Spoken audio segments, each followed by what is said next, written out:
Allison Bailey. This is Kristen Bales. Hello.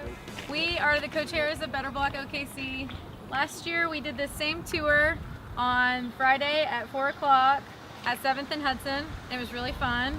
Everybody got to kind of get a preview of what the next day and that evening we're going to be. This year in the Farmers Market District we're just doing a one-day event because we really want to drive home that this could be Oklahoma City's public market. And so we want it to be focused on Saturday morning, Saturday early afternoon, making Saturday a part of someone's weekly schedule by visiting the farmers market. We chose this location, we kind of went back to our volunteers from last year, and they were so integral to the event last year. We wanted their input, and this area and a few others were really kind of high on everybody's radar, and we really liked the history, and so we just kind of decided the time was right. There's already great businesses down here. They're already working towards revitalizing this area, so we thought this would be a good push for them.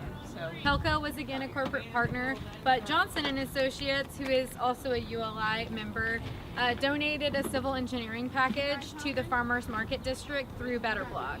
And this street actually had no striping on it at all, except for 2 parking spots somewhere over here. And they worked with Burns Paving and Metheny Concrete to stripe the entire street temporarily, put a mid-block crosswalk in. And as you can see, like, everyone's using the angled parking. We've tripled the parking on the street because it's actually being used efficiently, just with a little bit of paint, which I think is impressive. We had several hoop houses, which were old plant nurseries that were around the area. One of them we moved over for a seating, dining, community eating area.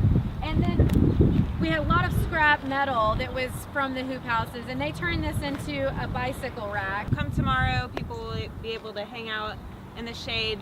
We're gonna have food trucks and pop-up mobile food vendors throughout this lot, so people will be enjoying food and drink in this area. This is something that was so needed down here because people on Saturdays are down here very often, and as we were working we realized that it's not, it's visited frequently, but people don't know what the other businesses are. They come down here for one business and then they leave, and there really is, like, you could fill your whole pantry with food down here and your gardens, and there's a limitless supply of antiques in there, so we tried to identify as many people on here as we could, this sign and the one at the corner, with hopes that when people come down here they'll realize there's so many more things that they can be doing. The team this year took their own interpretation of the community crowdsourcing idea, and so this one is related to the farmers market. You can say what you'd love to see in the farmers market district, and this one is actually related to this building. So what do you see in this building? So hopefully we'll have this whole thing full of responses, and we'll be able to tear it down and type them all up and give them to the area and the business owner.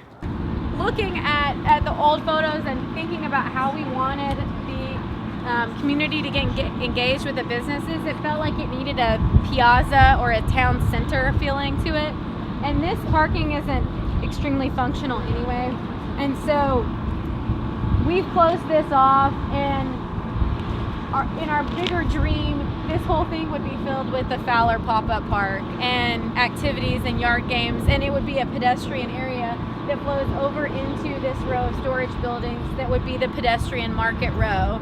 I love seeing the doors rolled up. I love that you could have a business that's only open on the weekends, and you could roll your door up and have an open air environment, and I think it contributes to this market atmosphere, having those casual kind of small retail spaces. So we put benches and trees and tried to mimic having some landscaping on this area, and there won't be any automobiles using it for tomorrow. So this is kind of an interactive walkability project. This is an urban environment and a suburban environment, and the orange strings represent a 10-minute walk. So it's just an experiment to see the kinds of things you can access in a 10-minute walk in a downtown area and then a suburban area.